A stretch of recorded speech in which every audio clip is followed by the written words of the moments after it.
The South Caucasus is just enjoying calmness and peace and security after a 3-decade-long conflict and especially Armenian occupation of Karabakh.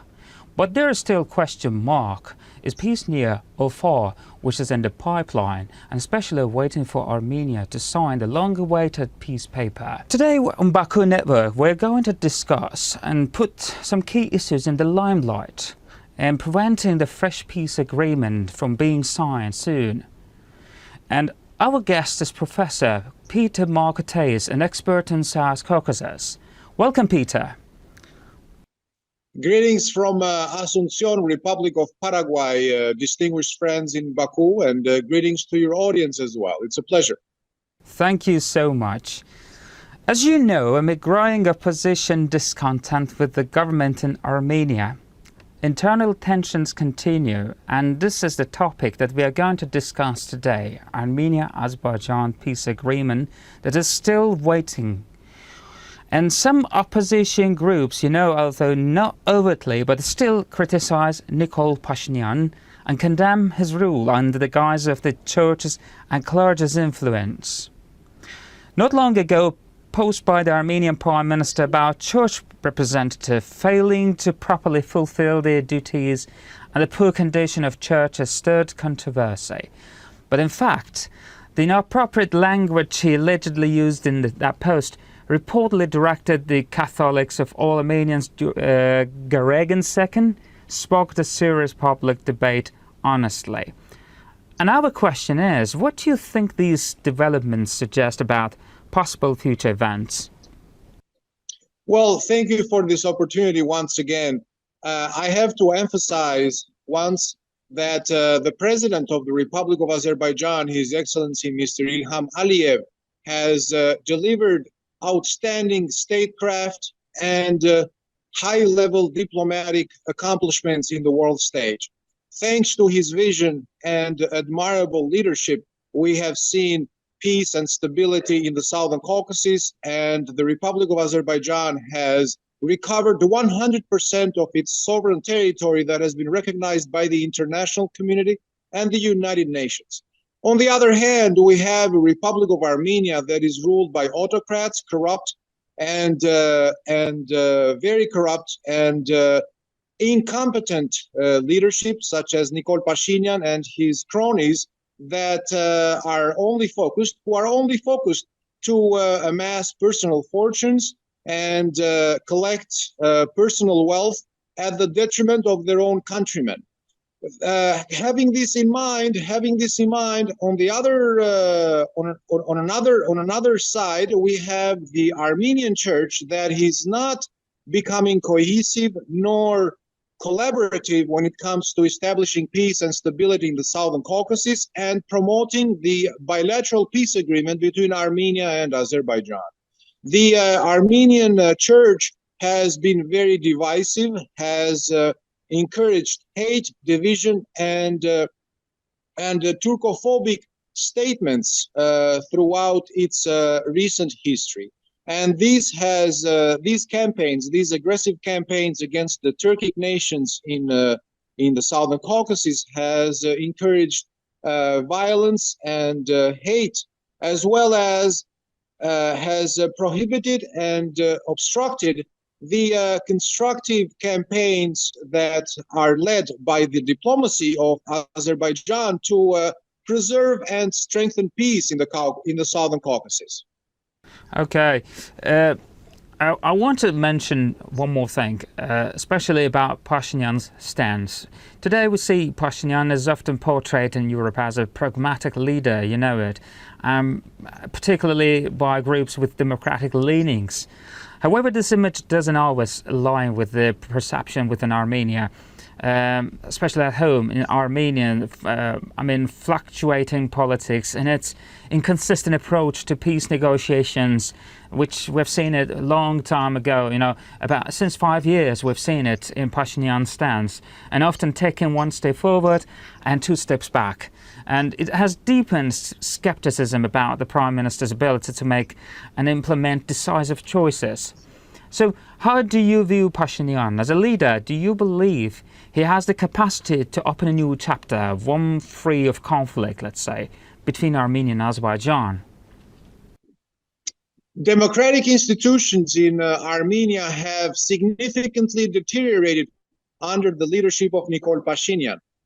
Nikol Pashinyan has been very influential and has invested large amounts of money to hire Anders Fogh Rasmussen, the former Secretary General of the North Atlantic Treaty Organization, and other lobbying companies in Brussels and other capitals of Europe to help polish and clean up his mess.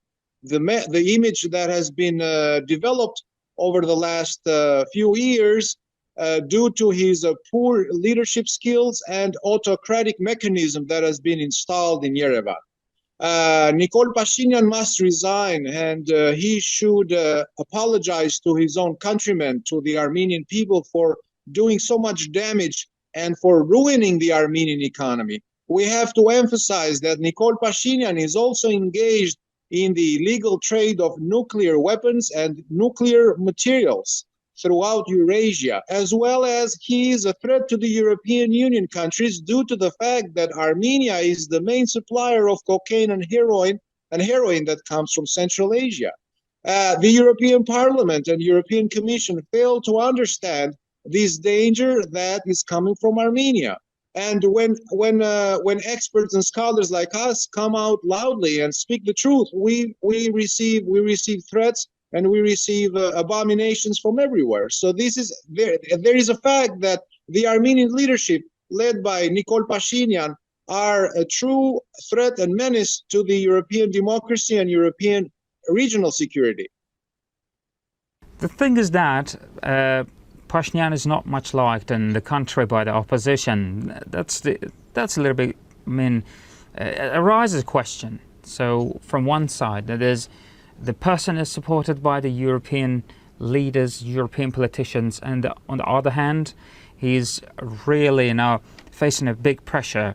But this is another story. Let's say earlier I spoke about the opposition's role in fueling domestic tensions. So yet the reality is that the opposition currently lacks the strength and legitimacy to act as a serious political force in the country. And on the one hand, the church retains the public trust, but its political competences is virtually non-existent, let's say. And in this context, the only real threat appears to come from outside, let's say, particularly from the Kremlin, because Russia backs the opposition side and partially the church, which continues to support the former ruling clan and sees Pashinyan as an undesirable political figure. We know it. So could Russia, under the circumstances, revive Armenia's otherwise, defunct position by aligning with pro-clan or church-based forces, and in doing so, create a new flashpoint for conflict in the region? What do you think about this? Yeah, that's a very good observation. That is an excellent observation. I believe Russia is deeply rooted in the economy and in all spheres of the Armenian society. That does not accept its influence in the Armenian church, as well as established its own variations of Armenian church within Armenia. And this does not help in the cause of preserving peace and stability in the Southern Caucasus.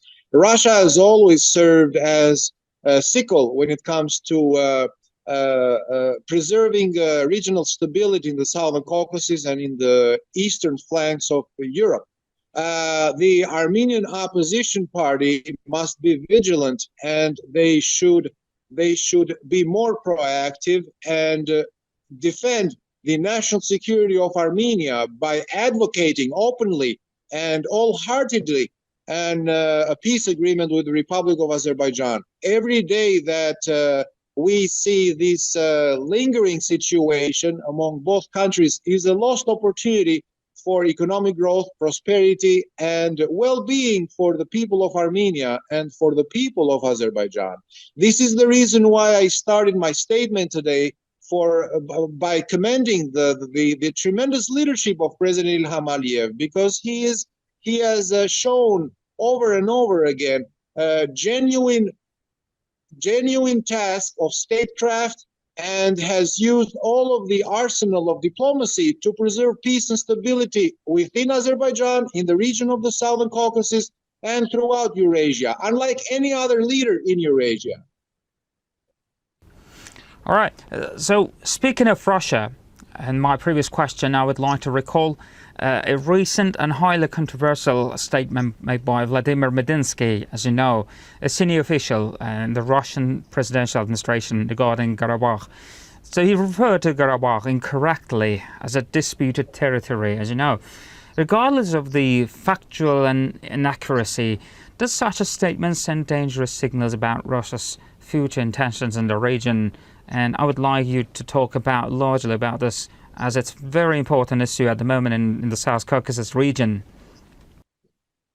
Certainly, the Russian authorities and members of Putin's circle, they always are testing waters by using provocative statements in their strategic communication tactics. Mostly after the invasion of Ukraine, we have observed a high level of intensity in their strategic communication practice and provocations, not only by words, but also by engaging in subversive activities and limited warfare operations. This does not help Russia in the international stage, nor it helps their economy as well as their people's well-being.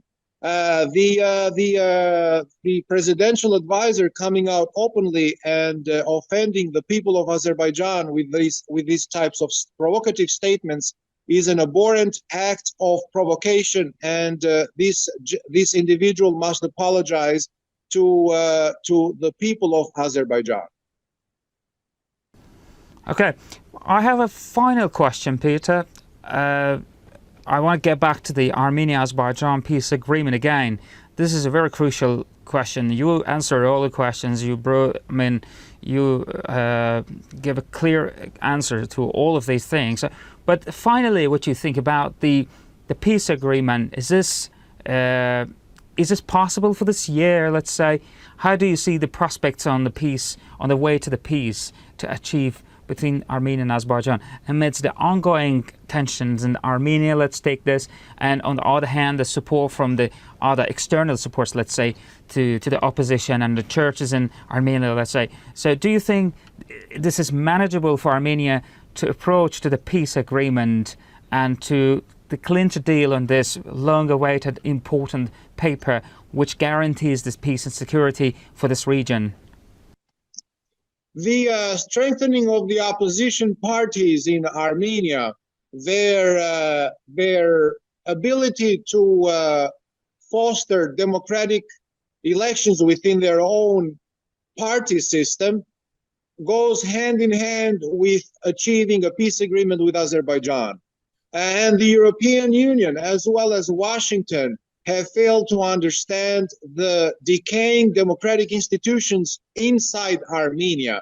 By not handling and not tackling accordingly the endemic problems within the so-called democratic institutions of Armenia, is becoming a larger and a larger problem. The fact that the issue of accomplishing a peace agreement with Azerbaijan. The European Union must exert all of its forces and all of its power to the Armenian leadership in order for Armenia to become more transparent, more proactive, and become a highly developed state, and not what it is right now, a failed state. Peter, excuse me, I would like to ask you a small question regarding Pashinyan's promise about the constitution change, which is important. You know, we have some articles that put forward for Armenia, which is a commitment for Armenia to fulfill it. But Armenia is still, dragging at the time. But what do you think about the constitutional change? Now Armenia accepts it and says that that's going to take this and change the constitution accordingly as the peace agreement goes through this one. And there are also other commitments that Armenia needs to do it. So what do you think about this? Armenia is going to keep the promise or not? So, given these all situations. I do not believe that in the feasible future we are going to have a constitutional change nor any other legislative reforms within the Republic of Armenia. The Armenian leadership has proved to be feckless, untrustworthy, and has proved to be not loyal to the international community, despite the fact that the European Union. By the way, Nikol Pashinyan also wants the OC Minsk group to stand in the country, to still stand and to exist, let's say, but it's basically not functional right now. But Pashinyan wants it to remain at the moment, which also, it just loses the credibility on what Pashinyan is promising about the peace, and says that he's for the peace, it stands by the peace, but on the other hand, it's not doing what is necessary right now. This is what I want to also to put along with this question, so you, within your answers, you can also highlight this. Well, yeah, the OSCE Minsk group is a dinosaur in the international political spectrum. I do not believe that this so-called structure is relevant. It is not relevant at all and has caused more harm and damage than good. The OSCE Minsk group was the source of disinforming the former president, or the incumbent president of Poland, who went to visit some of the villages nearby the border between Azerbaijan and Armenia, and started talking rubbish and offending the hardworking European observing groups. That what they do, we don't know yet. Yes, absolutely. So the OSCE Minsk group must vanish, must be disassembled, must be torn down, because it's caused more damage than good. Peter, thank you for taking your time and join us, and for sharing your insights. We appreciate it. And today on Baku Network, we had a guest, Peter Tase, expert on South Caucasus. We discussed about the Azerbaijan-Armenia peace agreement, which is in the pipeline right now, but we're still, is awaited to be signed soon. Thank you for watching us. See you later.